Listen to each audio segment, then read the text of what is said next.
Hai semua, selamat datang di Rosnita Channel, tempat berbagi pengalaman dan edukasi. Bergabunglah bersama kami. Jangan lupa untuk subscribe, like, dan tinggalkan komentar, agar kita bisa berbagi lebih banyak momen inspiratif bersama. Oh, udah nggak ada. Angkat aja udah. Ini. Iya. Coba. Dragon Shop ini nggak ngomong ini. Oh, nggak ngomong. Halo, selamat malam. Halo, selamat malam bang. Malam Islam Kristen bang. Kristen bang. Open cam dulu bang, silakan.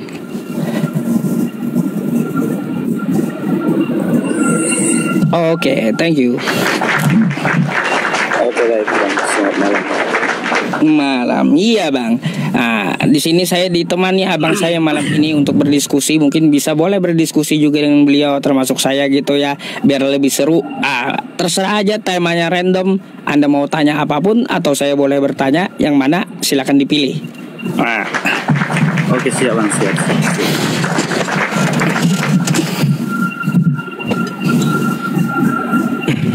Anda mau nanya? Mau nanya apa mau ditanya? Oke bang, jadi saya kan Kristen bang. Jadi saya mau nanya saja untuk menyangkut saya kan Kristen, saya mau nanya apakah sama seperti ajaran saya seperti ajaran Muslim atau tidak untuk menyangkut manusia pertama di bumi.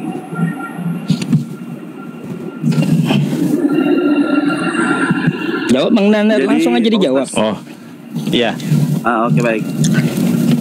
Kalau untuk Kristen kan manusia pertama kan Adam dan Hawa. Kalau untuk Muslim manusia pertama itu apa bang? Soalnya dari saya sekolah kan saya sudah tanya guru-guru, cuman dari guru belum bisa menjawab. Untuk saya punya pertanyaan untuk menyangkut manusia pertama di bumi Adam dan Hawa untuk Kristen.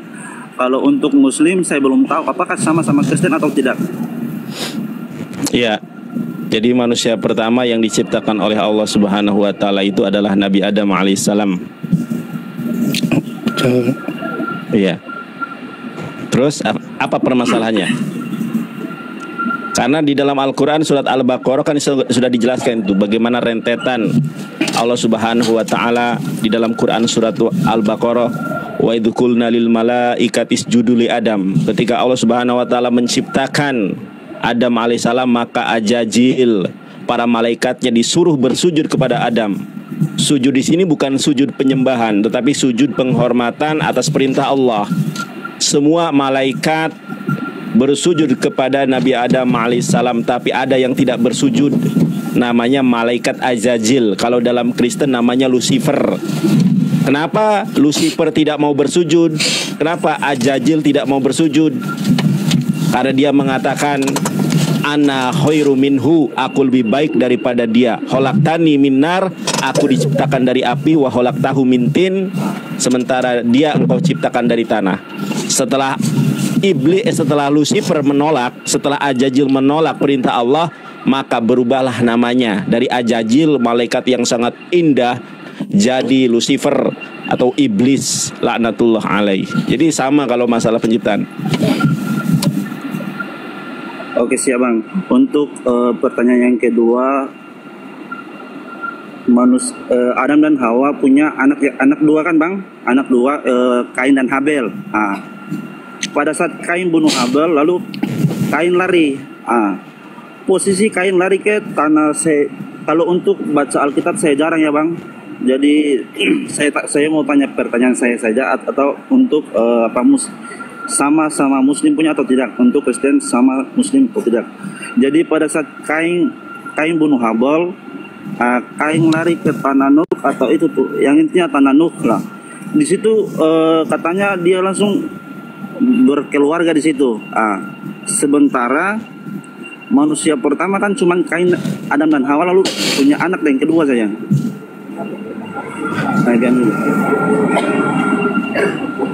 Ini layar satunya kosong, layar siapa Tad? Jadi gini bang, pada saat Kain bunuh Habel, Kain lari ke tanah Nuh, lalu di situ kan tidak ada manusia di situ. itu kain nikah atau itu berkeluarga sama siapa di situ, Bang? Itu yang saya bingung situ. Semenjak saya sekolah saya tanya guru belum bisa menjawab lagi. Iya. Ya itu cerita di dalam Bible ya. Itu cerita di dalam Bible.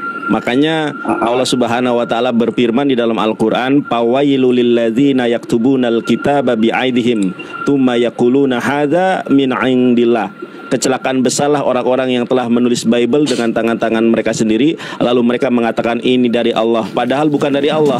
Makanya kisah ceritanya banyak yang bertentangan. Di satu sisi manusia hidup hanya 100 tahun saja, tetapi Noah hidup sampai 900 tahun. Memang Bible kalau kita lihat dari segi saintik, dari segi sejarah itu banyak yang berkontradiksi, bertolak belakang di dalamnya, saudaraku. Makanya Allah Subhanahu wa taala mengutus Rasulullah sallallahu alaihi wasallam sebagai jalan dan kebenaran, sebagai satu-satunya orang yang mampu menyelamatkan kita kepada surganya Allah atas izin Allah Subhanahu wa taala. Sebagaimana firman Allah di dalam Quran surat As-Saff ayat ke-9, huwallazi arsala rasulahu bil huda wa dinil haqqi liyudhhirahu 'ala dini kulli walau karihal musyrikun. Ya, Allah lah yang telah mengutus Nabi Muhammad dengan membawa petunjuk dan agama yang benar. Implikasinya apa? Liyudhhirahu 'ala dini kulli, dimenangkan atas segala agama, walau karihal musyrikun, walaupun orang-orang musyrik tidak menyukainya. Berbeda dengan Yesus yang ada di dalam Bible. Yesus di dalam Bible, di dalam Matius 10 nomor 34, aku datang bukan untuk membawa damai, tapi aku datang untuk membawa pedang. Berbeda, Nabi Muhammad tidak membawa pedang, tapi Nabi Muhammad membawa petunjuk dan agama yang benar. Masya Allah, tabarakallah. Ada Mbak Natali. Assalamualaikum Mbak Natali. Assalamualaikum Mbak Natalia. Waalaikumsalam warahmatullahi wabarakatuh. Cuman saya bingung aja, Bang. Saya bingung ini. Saya bingung untuk ajaran saya kan. Saya bingung juga kan. Untuk Ya sudah, kalau abang bingung mending login aja daripada bingung-bingung. Baru masalah sejarah udah bingung. Memang ajaran membingungkan Bang ya. Bukan, makanya saya bingung juga. Makanya saya mau cocokkan atau sama-sama Muslim punya atau tidak. Gini aja itu Bang. Manusia pertama ya Bang. Manusia pertama kan Adam dan Hawa Bang. Manusia pertama kan Adam dan Hawa. Dia punya anak kan yang kedua, anak kan 2. Lalu Kain kan bunuh Habel, lalu Kain lari. Kain sampai di sana itu berkeluarga sama siapa? Sementara cuman di bumi kan cuman 4 orang, yang satu kan sudah meninggal, lagi 3 Bang. Tadi sudah dijawab, itu kontradiksi cerita Bible. Udah dijelasin gimana? Ya, atau gini aja, Abang. Kalau saya gini Ustaz Yusuf. Kalau untuk Al-Qur'an, Bang, kalau untuk Al-Qur'an, manusia pertama di bumi kan Adam dan Hawa juga kan? Iya, betul. Silakan Ustaz Yusuf. Kalau ada apa, lanjut Bang. Ini pasien ente ini. Kain dan Habel juga. Iya. Iya, gini. Sebetulnya untuk menuju hidayah Islam, Rasulullah SAW itu menggembleng 15 tahun tentang ketauhidan, tentang akidah. Nah, Abang sudah benar nih. Benernya di mana? Abang sudah memiliki sebuah paradigma bahwa di dalam Bible ini ceritanya kok bertolak belakang. Kain dan Habil saling bunuh-membunuh ya kan. Ini membunuh si Habil. Tiba-tiba lari ke keluarganya padahal belum ada ini kan.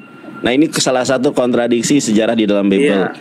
Nah, itu baru tentang itu Bang. Apalagi tentang ketuhanan.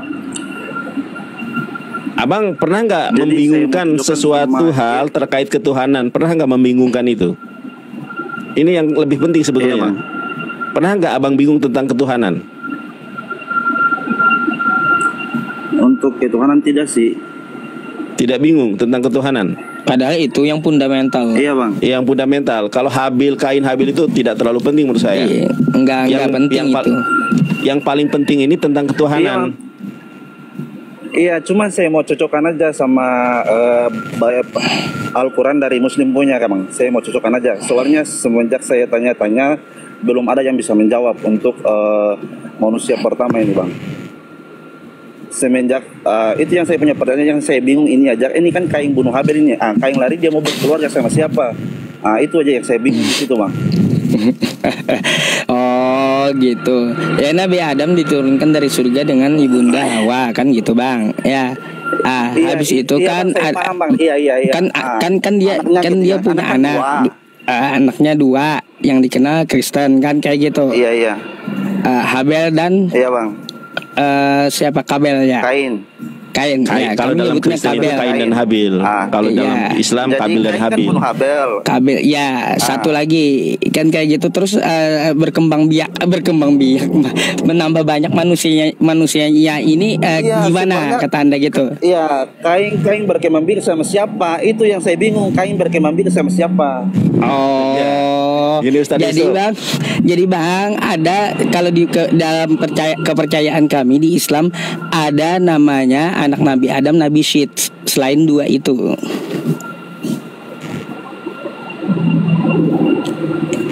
Oke. Itu menurunkan yang banyak.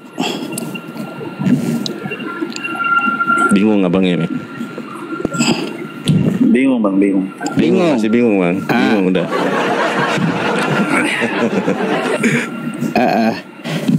Kalau Kain dan Habel itu ya sama versinya. Cuma di dalam Kristen itu nggak ada, mereka nggak mengenal Nabi Syed. Tapi kita ada gitu, anak Nabi Adam setelah masa dari Kabel dan Habel. Nah itu banyak menurunkan manusia. Itu ada bang.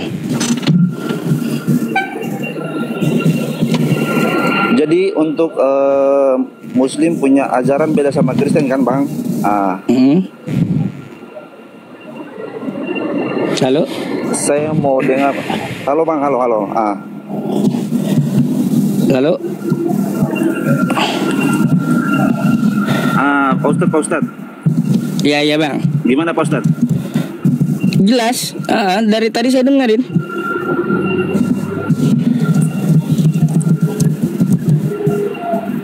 Jadi ajaran Nasrani, Kristen sama Muslim kan berbeda ya bang. Betul. Terus? Abangnya bingung. Yang saya bingungnya ini cuma manusia pertama yang saya bingung ini bang. Itu yang saya bingung aja. Jadi saya tanya aja atau sama atau tidak. Di Muslim punya manusia pertama atau sama seperti Kristen punya atau tidak. Itu yang saya bingung di situ aja bang. Ya kalau manusia pertama tetap kita Adam juga seperti yang dijelaskan oleh Bang Nandar tadi. Iya saya tahu bang. Cuman dia punya anak ini, anak yang saya bingung ini, anak ini. Iya. Ustadz sebentar, izin ya sebentar ya bang. Silakan. Siap, boleh. Iya bang Benny ini kan bingung soal anaknya Adam. Justru saya bingung Bang Benny, ini Kristen ini sebenarnya keturunan siapa kalian? Saya bingung loh. Coba Bang Benny nih ya, kan manusia pertama tahu ya, ada Adam, istrinya Hawa, ya kan? Iya. Tapi Adam waktu di Taman Eden, dia kan digodai sama iblis berwujud ular ya kan? Ya kan? Nah, tapi di situ ada Tuhan yang telah memberikan larangan kepada Adam. Coba abang baca di Kejadian 2:17. Iya, paham saya. Abang coba baca di Kejadian 2:17 di situ gimana bang? Bingung juga. Di sini tidak ada Alkitab bang. Soalnya Oke. Di dalam Kejadian 2:17 bang ya. Di situ Tuhan sudah memperingatkan, janganlah engkau makan buah ini. Pada hari engkau memakannya, engkau pasti mati. Pada hari engkau memakannya, engkau pasti mati. Nah, pertanyaannya gini, Adam sama Hawa makan nggak itu? Makan. Nah, matilah dia. Abang keturunan siapa? Iya. Matilah memang dia, Adam dan Hawa makan, tidak matilah, cuman dikasih tidak mati. Nah, berarti Tuhan bohong. Berarti Tuhannya abang bohong. Itu kan yang ngomong kan di Kejadian 2:17 itu kan Tuhannya abang. bicara ke Adam kan sama Hawa kan, janganlah engkau makan buah ini.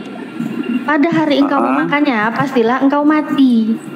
Nah, pada hari engkau memakannya, engkau pasti mati. Sedangkan abang sendiri mengakui Adam dan Hawa makan buah itu, matilah dia bang. Abang keturunan siapa? Sisa iblis yang ada di situ bang.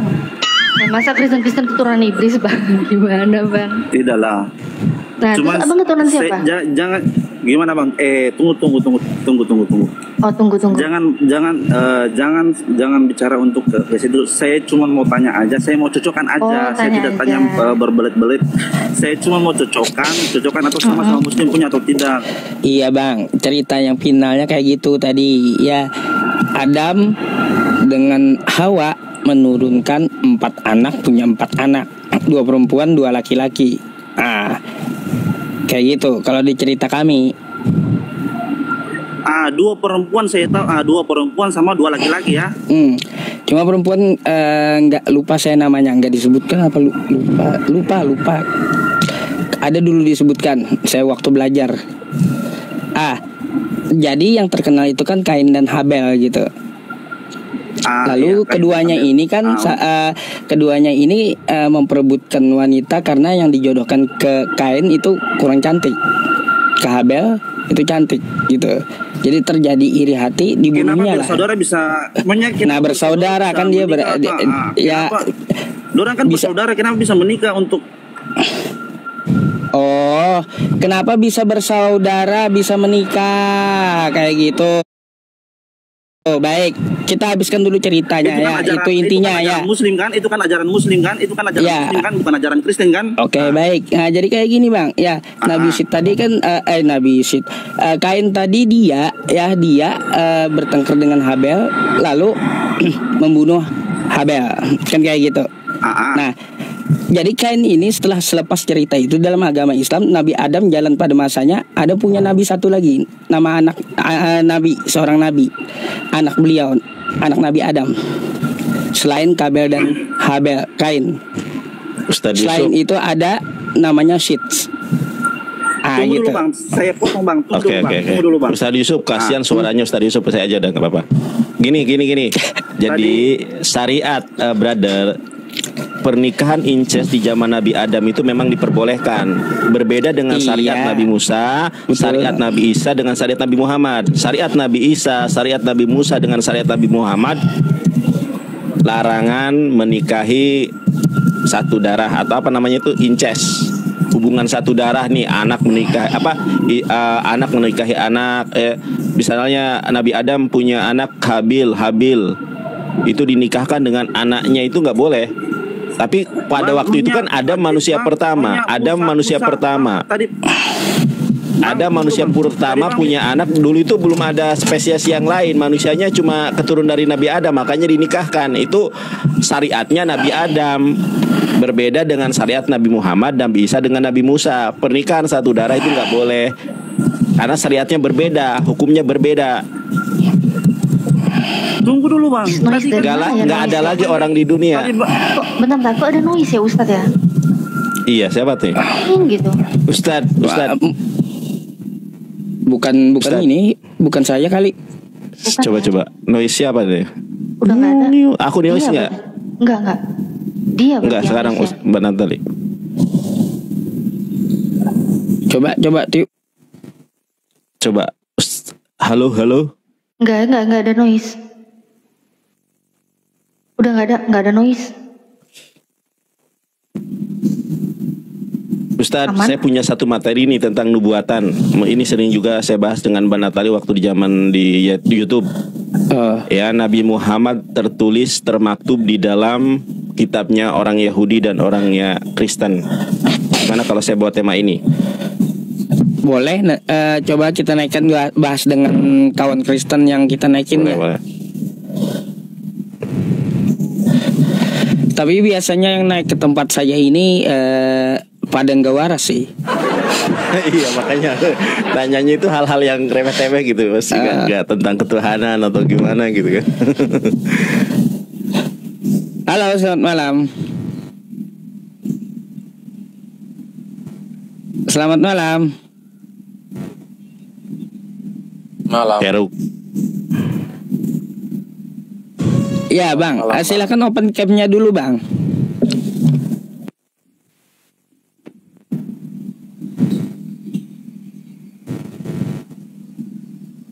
Bang, halo. Ya bang.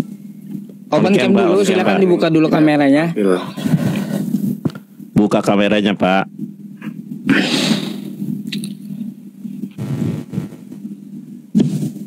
Aduh.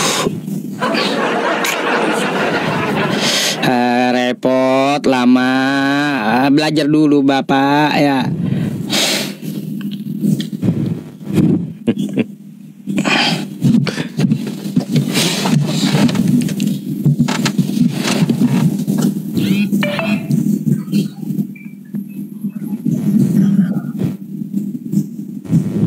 Halo, selamat malam Pak. Selamat malam Pak Ustadz, salam sehat buat kita semua. Oke, silakan buka dulu kameranya Bapak. Baik Pak Ustadz, yang saya sangat hormati dan saya kagumi. On cam Pak. Baik.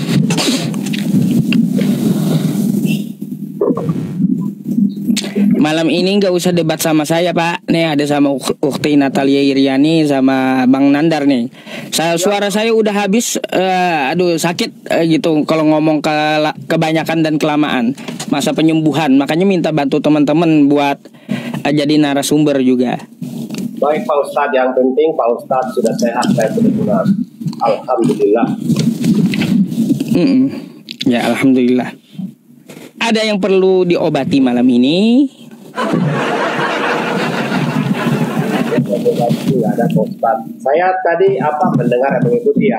Saya salah satu pengagum Pak Ustadz karena sejuk. Rasanya sejuk buat dan kita yang menonton 11.000 hampir 12.000 orang menonton. Begitu buat Mbak Natalia. Tadi ini pertanyaan juga. Anda tadi saya dengarkan yang di manusia pertama, terkait manusia pertama, bahwa kalau yang saudaraku yang turun tadi itu yang tidak bertanggung jawab atas pertanyaannya, dia bingung. Kenapa harus bingung? Kalau bingung-bingung jangan coba-coba naik di sini Pak Ustadz ya. Nanti akan bisa terjun bebas.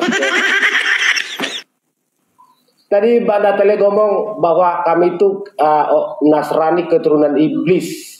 Karena kawan tadi itu nggak sanggup menjawab. Kok bingung sekali ya menjawab itu, padahal sederhana. Itulah kalau orang tidak membaca. Begitu. Kalau saya menyebut ya, Mbak Natalia salah bagian dari keturunan iblis itu juga. Karena belum ada manusia pada zaman itu. Memang mereka lah saling kawin mengawini. Begitu Pak Ustadz ya. Kalau kita kan bacalah ada pertanggungjawaban di sana.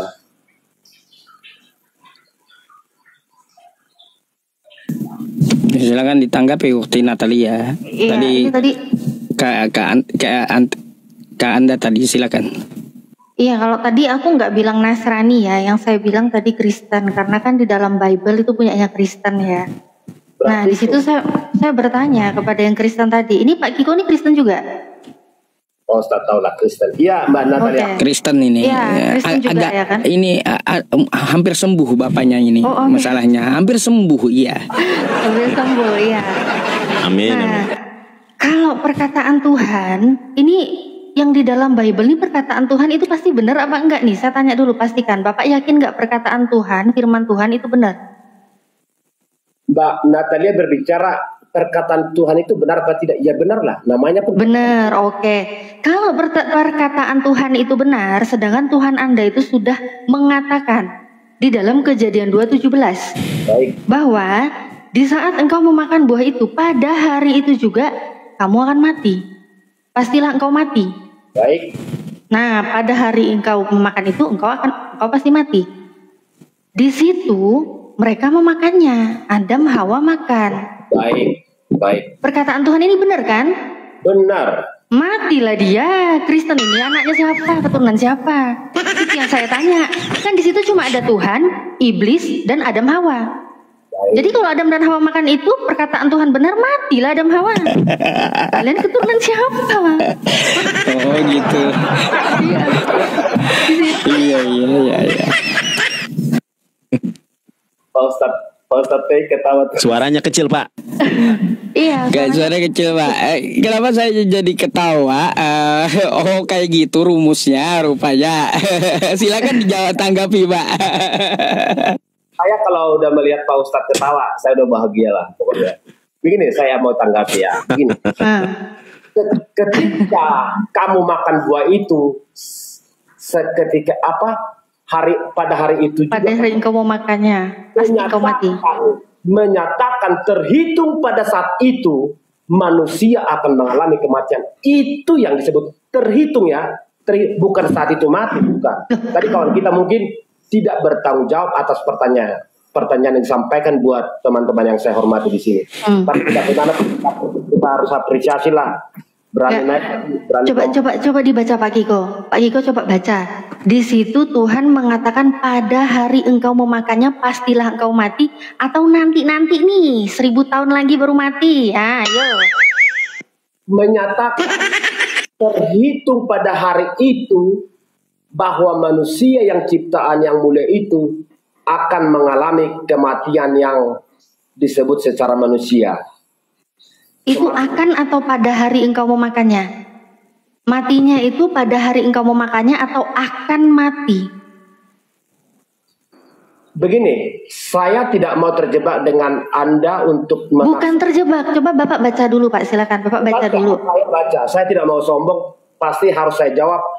Terhitung mulai saat itulah manusia dinyatakan akan mengalami kematian. Enggak gitu bunyinya. Belum ada agama, nggak usah kita berbicara agama Kristen, agama Islam, belum ada. Ini mutlak manusia ciptaan pertama Tuhan itu sendiri. Begitu, Mbak Natalia yang saya hormati. Oke, aku buka data aja ya, kan Bapak kan sudah baca. Coba nih, saya baca lagi. Mungkin saya bacanya salah ya Pak ya. Coba saya baca coba ya. Saya baca nih. Mungkin saya yang salah bacanya. Mengartikannya yang salah. Enggak, saya enggak perlu mengartikan lah, baca aja karena saya enggak punya hak untuk menafsirkan ya. Ini di Kejadian 2:17. Gedein. Oke. Kejadian 2:17. Tetapi pohon pengetahuan tentang yang baik dan yang jahat itu janganlah kau makan buahnya, sebab pada hari engkau memakannya pastilah engkau mati. Mati Pak, mati. Pada hari engkau memakannya Pak. Gimana Pak? Ini katernya Tuhan Pak. Gak apa-apa Mbak Natalia mengartikannya seperti yang Mbak Natalia maksud. Itu saya hormati, enggak saya mau membahas. Kalau di sini menurut Tuhan Anda, pada hari engkau memakannya pastilah engkau mati, atau baru dihitung-hitung lagi nih nanti kapan-kapan matinya? Menurut data yang tertulis. Oke, baik. Saya harus menghargai itu. Apapun pendapat siapapun di sini tetap saya harus hargai dan hormati. Begini. Manusia kalau tidak jatuh ke dalam dosa itu karena dia melanggar perintah yang sudah dibuat kepada dirinya, ciptaan Tuhan tersebut, makhluk itu, manusia itu, tapi dia melanggar. Ketika dia melanggar, maka mereka akan mengalami kematian. Begitu Mbak Natalia. Matinya kapan kata Tuhannya Anda? Ya setelah umurnya berakhir dong. Pada hari engkau mau makannya lah, pokoknya enggak aja. Oke, saya tetap menghormati itu. Kalau katakanlah Adam tidak memakan sama Hawa, manusia itu tidak akan pernah mengalami kematian itu. Menurut ajaran yang kami yakini seperti itu. Mbak Natalia, silakan. Ya itu menurut iman Bapak ya Pak ya. Berarti bagaimana sih? Iya. Enggak, saya hargai aja, itu kan menurut iman Bapak. Tapi kalau secara data seperti itu, begitu Pak. Jadi ya saya heran juga kalau Bapak bilang nanti terhitungnya gimana gitu. Sedangkan Tuhannya Anda sendiri mengatakan seperti itu gitu loh. Ya. Jadi ini yang benar Tuhannya Anda atau perkataan Anda? Tuhan lah. Mungkin mau dilanjut ke Bang Nandar, mungkin silakan. Kalau mau bertanya yang lain mungkin silakan Pak. Oke. Kasihan ya Mbak Natali. Terima kasih Mbak Natalia atas pertanyaannya. Iya. Saya hanya silakan, bisa Pak. mendoakan aja. Lanjut Mbak Natali. Yang garang nanyanya. Gitu. Kalau tema yang tadi mau dibawa Mas Nandar gimana, Pak Kiko? Tadi nyimak ya, Mas Nandar mau membawa tema tentang nubuatan ya. Apa-apa, selagi saya bisa jawab dan saya tidak ngawur, mungkin kalau apa ya, saya berusaha jawablah semaksimal mungkin dengan apa yang sudah saya pernah alami suatu benda. Ya, silakan mungkin Mas Nandar mau masuk. Luar biasa mualaf kita satu ini. Tepuk tangan. Tepuk tangan. Pak Kiko, ini sahabat saya. Beliau ini seorang mu'alafah. Dulunya seorang Nasrani, seorang Kristen. Namanya Natalia Iriani. Ya. Ya, beliau dulunya seorang Kristen. Sekarang alhamdulillah jadi debater yang handal, hebat, pinter. Tabarakallah. Ya, teman lama, teman lama. Subscribe juga YouTube ya. Iya, teman lama ini. Saya Mas Nandar, Ustadz Yusuf Iya. udah lama berteman. Bantu Udah di lama subscribe dari- ya. Izin promo sebentar Ustadz Yusuf ya. Buat Iya, saudara-saudaraku yang lagi silakan. nonton di TikTok maupun di channel YouTube manapun ya. Jangan lupa pastikan udah subscribe channel YouTube Natalia Iriani, Hijrah Khadijah, dan juga Salam Satu Ilah. Tapi ini saya lagi live kan di 2 channel, Natalia Iriani dan juga Hijrah Khadijah ya. Buat saudara-saudaraku yang lagi nonton di channel YouTube manapun, nggak apa-apa, silakan Anda nonton, sama aja ya, kita berdakwah ya. Mau yang melivekan saya nggak apa-apa, ini free ya, bebas, free, saya nggak minta biaya apapun, semuanya gratis. Silakan mau livekan, mau upload video saya, silakan sebanyak-banyaknya di-sharekan. Terus kalau yang pengen tahu notifikasi ya, supaya nggak ketinggalan apa aktivitas saya, Ustadz Yusuf, Mas Nandar ya, pastikan subscribe dan juga aktifkan lonceng notifikasinya. Natalia Iriani, Hijrah Khadijah, Yonatan Nandar, dan juga Yusuf PI. Yusuf PI, Ustadz Yusuf, itunya nama channelnya Debat Lintas Agama ya? Debat apa? Pusat debat agama sekarang. Pusat Debat, Pusat debat Agama. agama. Oke. Ganti tadi Yusuf ya. Boleh Nanti kalau nonton nama Ustadz Yusuf? ini, kalau nama yayasan saya udah keluar, nanti ganti nama yayasan itu. Masya Allah. Ganti yang baik. Tabarakallah. Semoga Masya yayasannya Allah. segera berdiri. Amin. Amin. Yang buat nonton ya di channel YouTube-nya Ustadz Yusuf, kayaknya aku lihat banyak nih. Hai, assalamualaikum. Jangan lupa ya mampir ke channelku. Jangan balik lagi ke channel Ustadz Yusuf ya. Oke, lanjut Yusuf. Bercanda serius juga nggak apa-apa. Lanjut. Ya lanjut. Silakan Mas Nandar, Ustadz Yusuf. Ya, ya. Pertanyaan buat Natalia, bolehkah Pak Ustadz P? Silakan. Boleh, Silakan, silakan silakan. Pak. Saya harus izin sama Pak Ustadz P, saya harus menghormati beliau. Izin Mbak Natalia. Tadi baru saya dengarkan dari Pak Ustadz siapa ya? Izin Pak Ustadz yang di tengah. Oh, saya bukan Ustadz. Konata Saya bukan Ustadz tapi. Ya, langsung aja apa? Tadi Anda sudah mengatakan kalau Mbak Natalia salah satu mualaf Kristen ya Mbak Natalia. Pertanyaannya singkat aja, kenapa namanya belum diganti Mbak? Kan Natal itu kan ya Mbak Natalia tahulah Natal ya. Silakan Mbak Natali. Gimana Pak? Sebentar. Mbak Natali masuk Islam, kenapa namanya Natalia Iriani? Bukankah Natal itu identik dengan Kristen? Itu pertanyaannya. Silakan. Benar. Oke. Iya, sebenarnya alhamdulillah ya. Kalau nama saya, nama akun Natalia Iriani itu sama dengan nama yang diberikan kedua orang tua saya ya, Natalia Iriani. Sama dengan identitas saya, KTP, buku rekening ya, kalau ada yang kepanasan pengen transfer ke rekening saya namanya Natalia Iriani. Nah, tapi alhamdulillah setelah saya berislam, nama saya berganti menjadi Khadijah. Itu nama pemberian dari Habib Ali Ridho Assegaf. Jadi nama saya ini Khadijah. Cuma nama akun-akun saya sesuaikan dengan nama KTP aja. Gitu. Tahun berapa Mbak Natalia jadi mualaf? Boleh nggak sih Pak Ustadz bertanya seperti ini? Karena udah Boleh, tanya aja. Siapa tahu ente juga mau masuk Islam kan gitu. Iya, Gitu loh Pak. Ustadz, ini di YouTube-nya Ustadz Yusuf nih banyak yang komplain, katanya foto saya, video saya ini gambar saya nggak kelihatan, katanya mereka pengen lihat. Coba saya dicek. juga loh. Nah, Iya. Coba dilihat Coba di dicek. chatnya itu. Coba Mbak Natali dicek itu. Kadang Iya, kayak iya, gitu aku juga kalau lagi lihat itu Oh kadang nggak muncul. iya. Iya, kan? Fotonya Mbak Natali kegedean saya ngeletakin. Saya benerin teman-teman, ya, salah saya. Kecilan. Gimana sih? Bentar, Udah leren bentar. maca. Aduh. Aku seleren maca. Enggak gitu. Oke, ya, aku gak kata gitu. Baik. Ya, baik. Yang saya Iya. satu dari Mbak Natalia, inilah salah satu ex produk ya Kristen.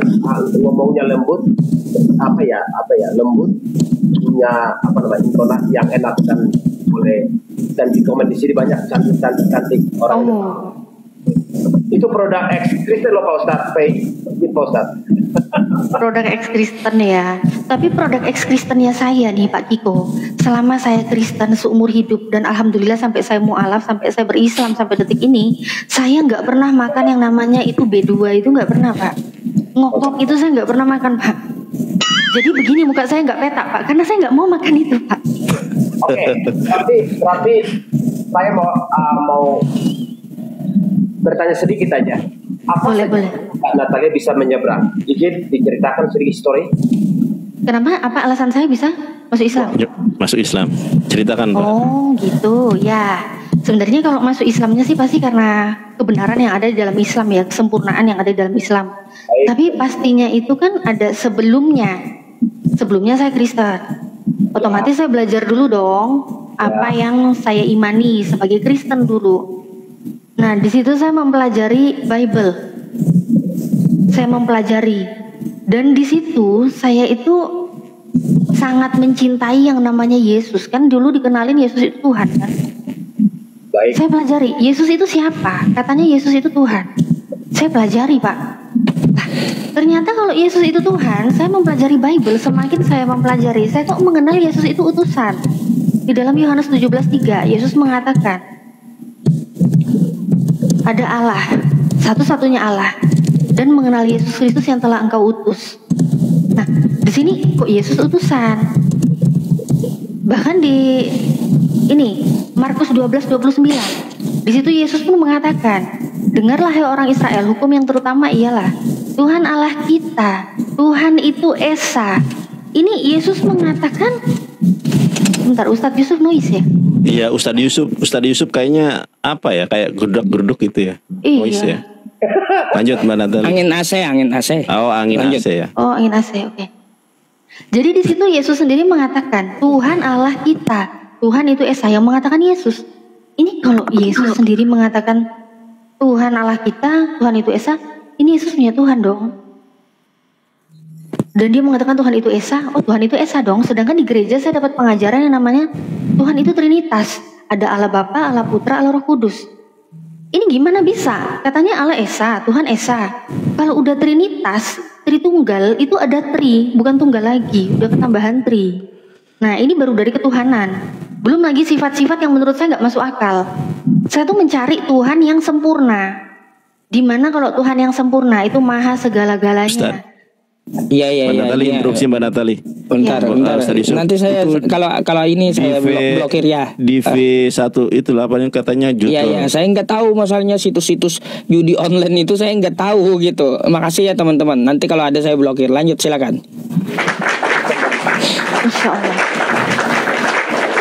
Ya, Tuhan itu kan harusnya maha segala-galanya. Tuhan tidak pernah mati, Tuhan tidak pernah lapar, Tuhan tidak pernah ketakutan. Ternyata semakin mempelajari Bible kok saya melihat sifatnya Yesus ini kok manusia, memang manusia banget gitu. Di Matius 12 di Matius 21 ya, Matius 21 yang ke-19 ya, 18 sampai 19. Di situ Yesus merasa lapar. Sedangkan Tuhan itu kan nggak pernah lapar gitu. Itu hanya sebagian hal-hal kecil ya. Sebenarnya banyak sekali kalau saya mau pelajari dalam Bible yang memang benar-benar saya lihat ini Yesus memang punya Tuhan. Matius 12:18.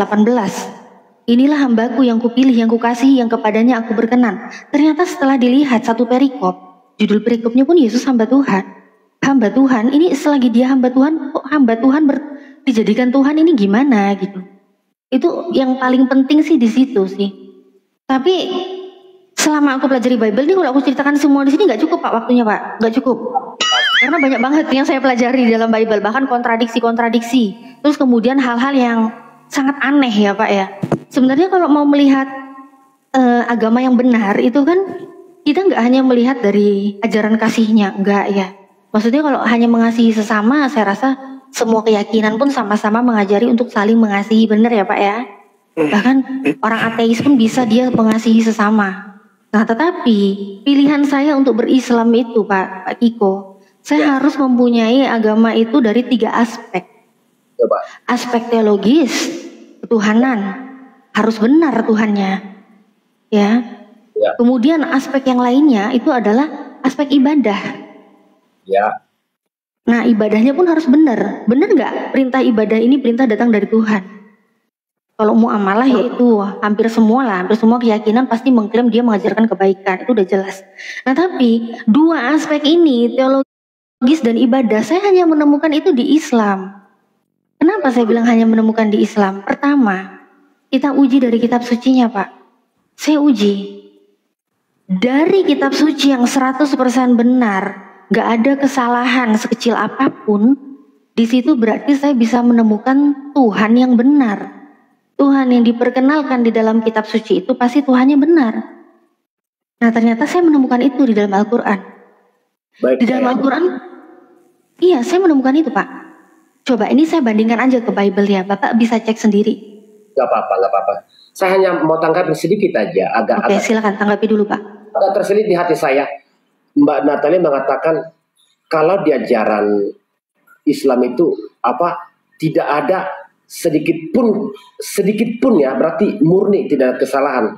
Bagaimana Mbak Natalia mengatakan itu, sejauh mana Anda sudah memahami, mempelajari, bahkan saya nggak tahu ya, bukan mengukur ya, bukan mengukur atau kemampuan seseorang, enggak. Cuma hanya pengen tahu sekolah Mbak Natalia sampai sejauh ini apa S2 kah, S3 atau apa? Oh, kalau kuliah mah saya hanya sampai pagar aja Pak, kalah sama Bapak. Ya. Kalau sekolah mah saya hanya sekolah minggu gitu Pak, saya jemaat biasa gitu Pak ya. Saya nggak perlu lah terlalu membanggakan pendidik kayak gimana, pendidikan saya kayak gimana, nggak perlu gitu loh Pak. Kalau dibilang mahasiswa, ya saya juga pernah jadi mahasiswa, sudah selesai juga, saya menginjak itu sudah selesai. Tapi bukan itu permasalahannya. Permasalahan di sini yang kita bahas bukan itu Pak. Baik. Justru yang permasalahan kita harus diskusikan di sini berdasarkan data. Baik. Begitu Pak. Tapi terkait tadi Yesus itu benar-benar kita harus secara pengertiannya harus jamak Mbak Natalia. Karena apa? Itu kan merujuk pada Tritunggal ya. Tapi apapun ya, Mbak Natalia pernah di dalam ini. Tapi apapun banyak memahami, banyak mengerti tentang bagaimana ketuhanan Kristen ya. Wajar kalau Mbak Natalia punya kesanggupan untuk berdiskusi, berinteraksi, katakanlah untuk tanya jawab. Ya, saya tidak mengharapkan itu. Tapi apapun tetap saya hormati. Kalau memang Mbak Natalia mengatakan bahwa Tuhan yang benar adalah di Islam, ya itu saya harus hormati juga. Itu pilihan. Bisa diuji Pak, bisa diuji. Nah, tadi saya belum selesai menarasikan. Bapak sendiri menanyakan, sudah sejauh mana Anda belajar, kan begitu ya. Tapi Bapak kan lebih spesifiknya ke jenjang pendidikan. Menurut saya itu nggak penting gitu Pak ya. Karena menurut saya yang namanya jejak pendidikan itu pendidikan ya, itu hanyalah keberuntungan sih.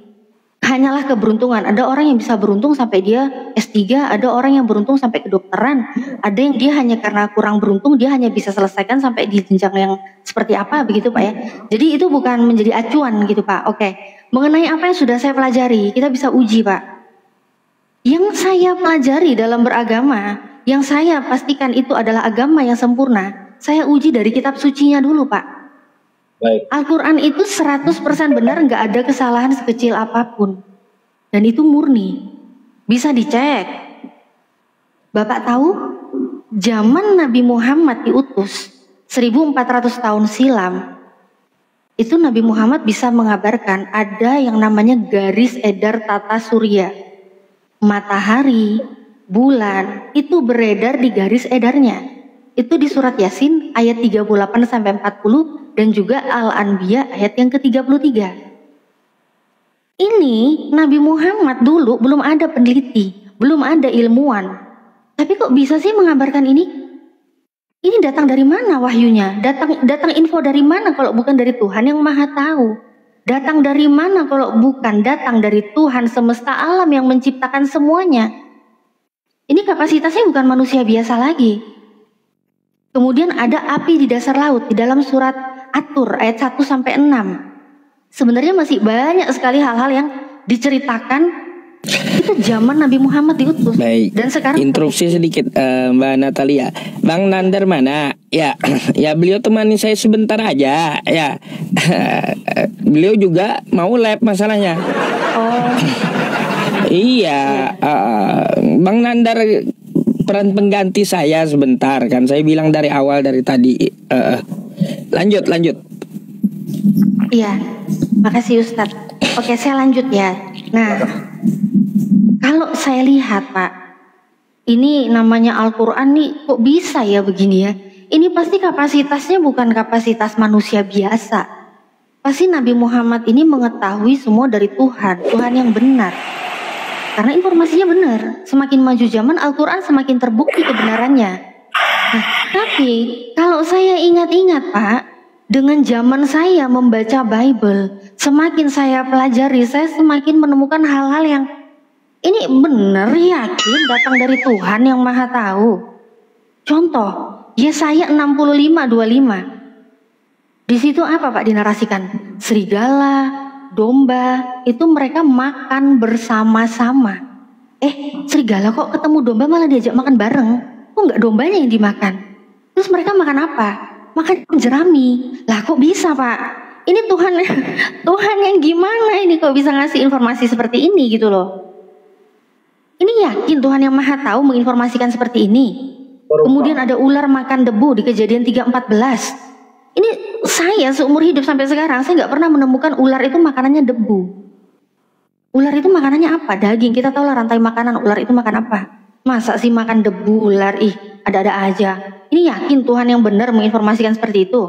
Bahkan yang lebih kocak lagi, di Ulangan 11:30 ada matahari itu terbenamnya di sebelah jalan raya.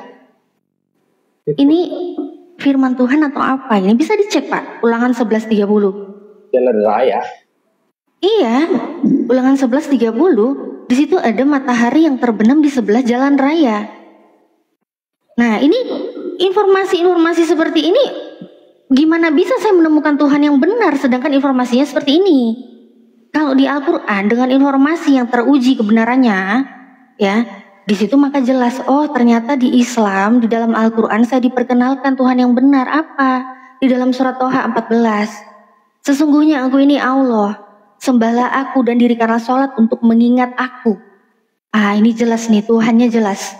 Dia memperkenalkan dirinya, dia minta disembah, dia memperkenalkan, dia memerintahkan manusia untuk menyembahnya. Dan di situ ada aspek ibadah. Apa? Sholat. Dirikanlah sholat untuk mengingat aku. Ini kita bisa lihat ya, bukti nyata Islam di negara manapun, orang yang mengaku muslim, kalau ditanya Tuhanmu siapa? Allah. Tuhanmu siapa? Allah. Dari negara apapun, baik dia di tempat terpencil pun pasti dia akan mengatakan Allah. Mau dia sholat di rumah, sholat di masjid, Tuhannya pasti Allah. Nggak ada Tuhan saya, Tuhan kamu siapa? Allah tapi begini, tapi begitu. Nggak ada. Dan kemudian sholat yang Allah perintahkan, dirikanlah sholat, itu pun sangat jelas. Sholat umat muslim, Islam di negara manapun, kalau sholat itu sama. Nggak ada yang bisa dimodif-modif, nggak ada Pak. Ini perintahnya jelas, mulai dari kita mau sholat, auratnya, bagian mana yang harus ditutup, wudunya jelas, gerakannya jelas. Bahkan di semua negara, kita kalau mau sholat subuh ya pasti 2 rakaat. Sholat maghrib di mana-mana 3 rakaat. Gak mungkin, oh ini ahli ibadah sholat maghribnya jadi 5 rakaat, gak ada. Itulah karena perintahnya perintah datang dari Tuhan yang benar, nggak bisa dinego-nego. Itu kita ibadah itu perintah bikinan Tuhan, bukan perintah bikinan manusia. Coba kalau Kristen, Pak Kiko gereja mana di Kristen? Mungkin Protestan, karismatik, atau gereja apa ya kan? Advent mungkin.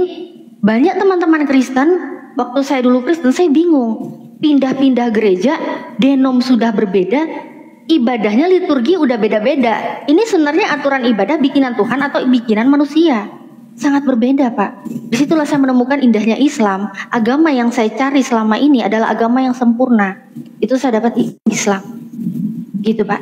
Maksudnya, kalaupun memang ada yang pindah-pindah, saya boleh menanggapi. Katakan dia menyembah Tuhan yang disembah dia, bukan berarti berpaling kepada sesembahan yang lain. Itu Mbak Natalia. Benar ya? Suaranya kecil sekali, Pak. Kejauhan kayaknya itu, Pak. Kalaupun ada yang katakanlah berpindah gereja, manusia sifatnya melanggar. Ada yang taat, ada yang melanggar. Itu nggak bisa kita simpulkan kalau masalah perilaku. Perilaku manusia bermacam-macam. Kalau masalah katakanlah pindah-pindah ada penyebab, kadang-kadang mungkin pindah. Ustadz Yusuf noise. Pindah tinggal, pindah alamat, pindah pekerjaan, mungkin masalah faktor-faktor lain seperti itu Mbak Natalia kan sudah pernah tahu lah di dalamnya kan, seperti itu. Bukan karena kenapa, kalaupun itu kan pribadi, kalau memang ada pun yang sifatnya melanggar pribadi namanya Mbak Natalia. Di sini saya bukan membicarakan oknum, Pak. Kalau oknum saya tahu di semua keyakinan pasti ada oknum. Tapi yang kita lihat aturannya. Yang saya bingung aturan beribadah. Kalau di Islam ibadahnya aturannya jelas. Nabi Muhammad sendiri mencontohkan dan itu perintahnya dari Allah. Nah, tapi kalau Kristen, waktu saya Kristen yang saya bingung, ibadah ini liturginya aja udah beda-beda. Di GBI, di karismatik, ya kan? Karismatik, udah jelas beda loh Pak. Di karismatik ibadahnya gimana? Semarak musiknya. Dengan gumbrang-gumbrang dan tepuk tangannya, belum lagi ada penari tamborin yang pakai roknya dikibas gitu, yang ada pakai pita gitu ya kan? Pernah aku dulu nari gitu juga, aduh. Ya. Nah, terus begitu saya datang ke gereja seperti GPIB, GKI, dengan khusyuknya, dengan tenangnya, nggak ada tepuk tangan, kecuali sekolah minggu ya. Tapi kalau ibadah raya yang dewasa nggak ada hal-hal itu. Terus mengenai persembahan pun, kantong persembahan ada yang bisa ngasih sebelum khotbah, ada ngasih yang setelah khotbah, ya kan, tergantung gerejanya kan. Semua ibadahnya itu aturannya beda-beda gitu loh. Tiap denom sudah berbeda. Makanya saya bilang ini perintah ibadah ke gerejanya aja dari mana? Yang katanya Yesus Tuhan di dalam Bible, Yesus saja tidak pernah memerintahkan untuk ke gereja. Gak ada datanya Yesus memerintahkan untuk ibadahlah di gereja, gak pernah ada. Bahkan Yesus sendiri mengucapkan kata Kristen pun gak pernah ada. Nah tapi kok bisanya ada Kristen yang terbentuk menganggap Yesus Tuhan dan mereka beribadah di gereja dan tiap denom itu berbeda-beda. Nah di situ sih silakan kalau yang mau ya. Tapi kalau untuk saya pribadi, ini saya mikir ibadah yang saya lakukan waktu Kristen itu ibadah perintah dari mana? Kok beda-beda? Oh ternyata perintahnya dari mana nih kalau begini? Kalau perintah dari Tuhan, gak mungkin dong dinego-nego sama orang, dibolak-balik, dimodif-modif, itu berarti sudah bercampur dengan ulah tangan manusia. Apalagi kalau jelas gak ada perintahnya, mereka ibadah-ibadah sendiri, gak ada perintahnya, kayak gimana aturannya? Aturan dari mana kalau hal itu Pak? Yang saya bicarakan di situ, bukan oknum, bukan masalah orang mau gimana-gimana, saya gak bicarain itu Pak. Kalau oknum mah, semua agama pasti ada oknum. Yang kita lihat aturannya. Silakan. Baik, saya mau bertanya yang lain aja karena apa? Karena saya nggak tahu tadinya Mbak Natal itu ex dari Kristen. Jadi saya tidak mau merana yang sifatnya personal lagi. Saya lebih kepada kita boleh berdiskusi supaya menyehatkan penonton. Mungkin kalau masih ada waktu Pak Ustadz ya, takutnya nanti mau diturunin juga. Oh, enggak, banyak waktu. Ustadz Yusuf tapi udah sehat ya Ustadz ya kemarin? Ya, alhamdulillah saya udah sehat ini. Cuma suara aja nggak bisa teriak kencang gitu. Oh tenang Ustadz. Kalau perlu teriakan saya bisa teriak, apalagi membaca Bible penuh hikmat. Saya ahlinya Ustaz. Lanjut.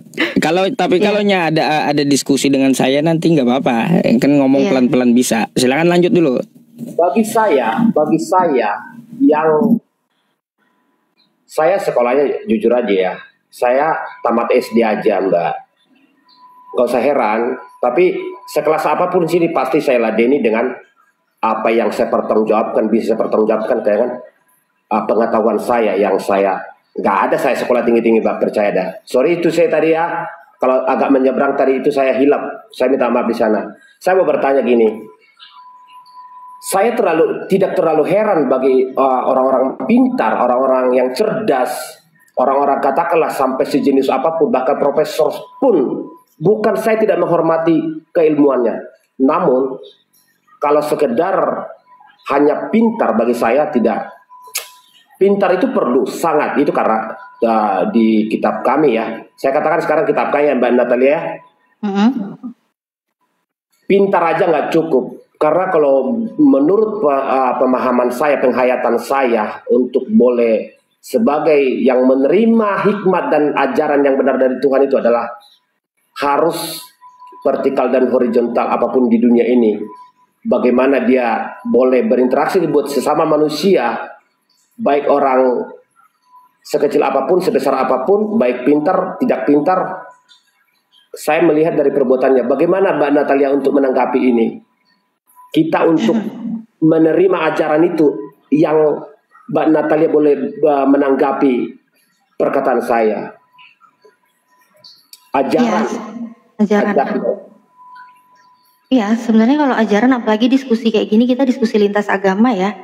Yang paling penting ya memang kita menggunakan akal. Yesus sendiri pun berpesan seperti itu, Pak. Akal yang dipakai. Yesus mengatakan apa di Markus 12 yang ke-30? Kasihilah Tuhan Allahmu dengan segenap hatimu, dengan segenap jiwamu, dan dengan segenap akal budimu, dan dengan segenap kekuatanmu. Ini akal itu harus dipakai, Pak. Kalau orang Islam sih memang bilang banyak sekali ayat-ayat di Al-Quran. Itu Ustadz Yusuf hafiz Quran, Ustadz Yusuf bisa kasih datanya ya, dalilnya di Al-Quran. Banyak sekali yang menjelaskan memang Islam itu untuk orang-orang berakal, untuk orang-orang yang berpikir. Nah, tapi di Kristen pun sebenarnya Yesus sendiri mengatakan untuk mengenal Tuhan, mengasihi Tuhan, kita harus menggunakan akal. Gimana bisa kita mencintai Tuhan sedangkan kita mengenal Tuhan aja nggak masuk akal? Di situ problemnya, Pak. Apakah masuk akal ketika Kristen mengimani Yesus sebagai Tuhan, sedangkan Yesus datang ke dunia ini sebagai manusia? Sedangkan manusia itu terbatas, Pak. Apakah masuk akal manusia itu Tuhan? Baik, karena pemahaman yang Mbak Natalia bawa ke saya bukan jamak lagi, jadi saya nggak mau masuk lagi karena itu. Lebih baik saya mau bertanya yang lain aja, karena Mbak Natalia memahami, pernah mengalami, pernah belajar, pernah di dalamnya. Ya, saya tidak mau bertanya itu lagi. Tapi kalau sekarang saya izin Pak Ustadz ya, mau nyebrang sedikit Pak Ustadz ya. Silakan. Mbak Natalia, bagaimana pendapat Anda tentang surga di ajaran saudaraku Muslim? Coba, saya biar mungkin ya yang nonton juga ya, mungkin banyak Nasrani juga, banyak saudara-saudara Kristen juga, mungkin agama lain juga, supaya secara keimanan orang, bukan orang lagi, secara Islam boleh Mbak Natalia jabarkan di sini bagaimana surga menurut ajaran Islam.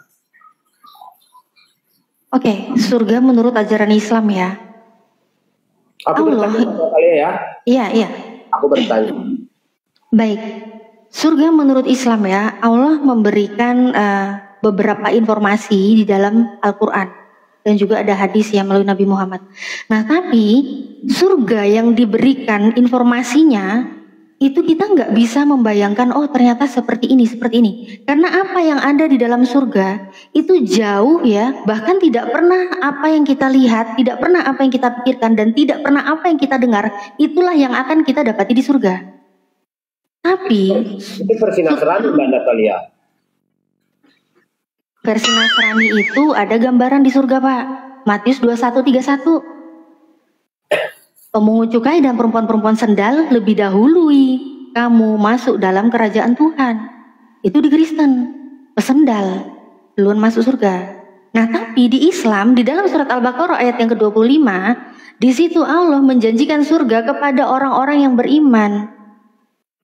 Orang-orang yang beriman kepada Allah itu akan mendapatkan surga kekal di dalamnya. Jadi beda, Pak ya. Surga yang diberikan Allah menurut Islam itu kepada orang-orang yang beriman, orang-orang yang berbuat baik, bukan orang-orang yang bersendal. Ya, di situ Pak kalau di Islam. Itu konteks yang saya tidak mau terima. Gak mau terima. Karena yang mana yang Bapak nggak mau terima yang mana? Kalau Al-Quran nggak apa-apa, Bapak nggak terima kan Bapak bukan Islam. Bukan itu. Terus yang mana? Ajaran agama saudara-saudara muslim, saya nggak boleh menyangkal dong, nggak boleh.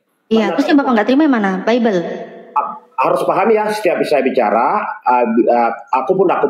saya harus berusaha memahami pola pikir, cara berpikir Mbak Natalia supaya tidak bentrok dia. Oke. Tadi kan Mbak Natalia bilang tempat perempuan-perempuan bersundal. Itu jangan Mbak Natalia itu ya. Setelah banyak paham tentang Alkitab sehingga mencabut-cabut katakanlah mengambil satu-satu kitab untuk menaruh untuk hal-hal yang tidak semestinya begitu Mbak Natalia. Karena Anda pun pernah di dalam, tidak semestinya harusnya. Enggak semestinya ya, padahal di situ Yesus sendiri yang mengatakan, sesungguhnya pemungut-pemungut cukai dan perempuan-perempuan sendal akan mendahului kamu masuk dalam kerajaan Tuhan. Artinya, Yesus sendiri yang ngomong. Gimana artinya? Sebenarnya Mbak Natalia paham, tapi kenapa sebaiknya kita harus menghormati keragaman dalam itu? Iya, saya hormati, makanya silakan jelaskan Pak, itu maksudnya apa? Ketika orang berbuat salah, dia mengaku paling tinggi ilmunya, paling benar, katakanlah dia menjudge seseorang, menghakimi orang. Ketika Tuhan Yesus melihat, saya rasa Mbak Natalia tahulah, karena saya saya nggak pintar, tapi saya mau belajar banyak tentang apapun, saya mau teruskan. Ketika manusia menghakimi seseorang, kehadiran orang itu harusnya ngaca dulu pada dirinya. Apakah kamu tidak pantas menghakimi orang? Apakah tidak ditemukan kesalahan pada dirimu? Kira-kira begitu Mbak Natalia. Makanya disebut perempuan-perempuan sundal. Kenapa? Jadi tidak ada jaminan kalau segala yang penghakiman manusia atau tindakan manusia, ukuran manusia tidak berlaku buat Tuhan. Tidak mutlak, hanya batas manusia di bumi Mbak Natalia. Baik, Bapak udah pernah baca belum Matius 21:31? Begini Mbak Natalia, kalau masalah baca sudah hampir 3 kali. Hampir ini mau 3 kali karena saya wajib Tapi izin saya kalau di tes kalau banyak pun teman-teman saya agama muslim menghafal ayat, saya tidak heran. Karena itu mungkin Anda teman belajar, suka belajar, seorang akademis pengen tahu apapun di dunia ini manusia boleh belajar apapun. Jadi kalau ada mengatakan saya, tahu nggak isi ini? Tahu nggak ayat ini? Itu bagi saya tidak perlu. Tapi saya menghormati orang yang paham banyak ayat, yang tahu bisa. Bapak ini menghormati nggak apa yang Yesus sampaikan? Pasti 100%. 100%. Jadi kalau Bapak menghormati apa yang Yesus sampaikan, saya pun menghormati juga sih. Saya nggak berani loh ya menentang apa yang sudah Yesus sampaikan di Bible. Itu iman Kristen silakan. Jadi di saat Yesus mengatakan di Matius 21:31, Yesus mengatakan sesungguhnya, ini sesungguhnya loh, Yesus ngomong serius loh. Sesungguhnya pemungut-pemungut cukai dan perempuan-perempuan sendal akan lebih dahulu mendahului kamu masuk dalam kerajaan Tuhan. Ya, saya nggak mau menafsirkan macam-macam gitu. Tapi kalau orang Kristen mau menafsirkan, mau mengimani seperti apa itu silakan. Nah, di sini Yesus mengatakan seperti itu. Oh ya, bagus sih kalau Kristen seperti itu, dan alhamdulillah saya sudah bukan Kristen lagi.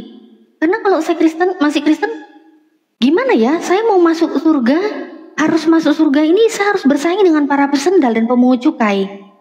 Oh, nggak bisa dong. Masa saya harus jadi perempuan sendal? Oh ya nggak mau dong Pak. Masa muka kayak gini bersaing sama pesendal, ya rugi dong Pak. Gitu.